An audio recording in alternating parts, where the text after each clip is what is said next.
Hey there, and welcome back to the channel. Since the new Fantastic Four movie is in theaters, I thought I'd take a look at one of my favorite Fantastic Four stories. So this is Fantastic Four number 61, and I believe it is the third volume of the series, but if you're keeping track of the legacy numbering, it is 490 here. So this is my personal copy. I was able to get it signed by Mark Waid at a convention years ago. Unfortunately, I was not able to get it signed by penciler Mike Wieringo before he passed. And so this is from early on in their run, and it's like one of my favorite, thing stories that they've done. So this is from 2002.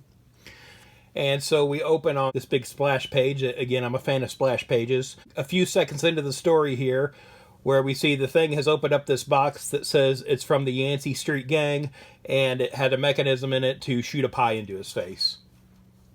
So if you're not aware, Thing being pranked by the Yancy Street Gang kind of goes back to the 60s. And so this is like the neighborhood he's from, and it's always just been this sort of faceless group of thugs or something that is always just kind of giving the Thing a hard time. And so then we cut to Reed and Sue in the lab having a discussion about Johnny and how he kind of needs to be more responsible. He's still kind of like the kid of the team, that kind of thing. And they're sort of the parents saying, what do we do with this kid? Then we hear Thing freaking out here in the kitchen. Here he is like stomping a hole in the floor where, the pie was. And we've got Johnny over here laughing. They find a sales receipt in the box. So it says, where the pie came from. And so Thing decides, oh, great, I can finally track these guys down, find out who they are. The store will have their, information on file and that kind of thing. So Thing storms off while Reed tries to stop him. And then we, sort of close in on Johnny's face here, where he has a rather suspiciously guilty look on him here. So this story is called 24 Blocks in One Blockhead. And so this is written by Mark Waid, penciled by Mike Wieringo, and inked by Carl Kiesel. And again, this was during their run that I'm a real big fan of.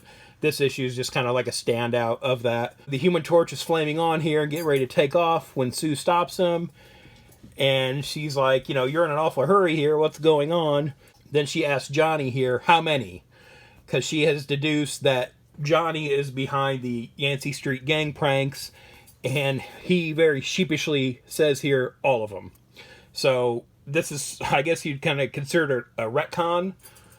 Saying that there has never been a Yancy Street Gang. It's always been Johnny messing with Ben, like going back to the 60s even. Sue yells at him here, tells him to take care of it, and so Johnny takes off to try to fix the situation. So then we cut to the Thing stomping through the streets here, kind of tearing up the pavement as he goes, just doesn't care about what he's doing right now. Human Torch catches up to him, again, trying to calm him down. Thing breaks a fire hydrant here and douses Johnny with water. He keeps going down the street, and Johnny is, trying to calm him down. Ben just kind of knocks him out of the way and into the window of a hair salon, where Johnny kind of sets off all the fire extinguishers and ruins everybody's hair and kind of tears up the store. He still is trying to calm down Ben on his way to the store. And Thing picks up a car here and launches it at Johnny, who kind of melts it and kind of slags it here before it hits him. And again, over the course of this too, Ben is saying that, part of the reason this hurts is because Yancy Street was the neighborhood he grew up in, and he's always felt like a freak and an outcast since their accident in space. And that it just feels like he can't go home, after all these pranks. Then we get this interlude with Reed singing in his lab, and then the power goes out, which it really should not, in the Baxter building. And then we've got Franklin screaming, and so he goes to check on the kids, and we've got this sort of like horror movie kind of scene playing out here. And then we've got these spiders crawling over Valeria's face here. And so this is kind of a subplot setting up a later story with Doom that they did in this run that was really good. I kind of recommend this whole run that Mark Waid and Mike Wieringo had, and I think Howard Porter was on there for a few issues too. But yeah, all that's solid, good Fantastic Four. If you're looking for something to read with the FF, I would definitely recommend their entire run. Now we cut back to Ben still kind of plodding his way through the street, and now Johnny's kind of on a sort of public damage control here, where he's throwing the word Skrull up in the air and fire, trying to convince people that this is not Ben Grimm the Thing, this is a Skrull who's taken his shape, to kind of deflect some of the blame for the damage he's causing away from them. Ben's not listening to anything the Human Torch has to say. He's, not going to be deterred here. And so then he finally finds the address, and it's an empty lot. So Ben kind of gives up here, saying like, well, I guess I won't catch him. I get this, was a dead end. It's some kind of joke shop, so apparently the address even was a joke.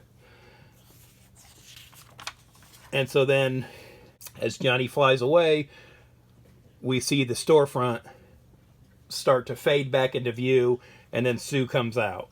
So Sue got there before them and was able to make the entire store invisible, so there wouldn't be anything for Ben to wreck, or, he won't find out what Johnny's been up to for all these, decades at this point in real life. So then they go back to the Baxter building, and Sue is getting ready to wash Johnny's uniform, and tells him she has another suit for him to wear, and so it's this business suit. And then we find out what Sue and Reed were talking about towards the beginning of the book, where basically Johnny needs a real job.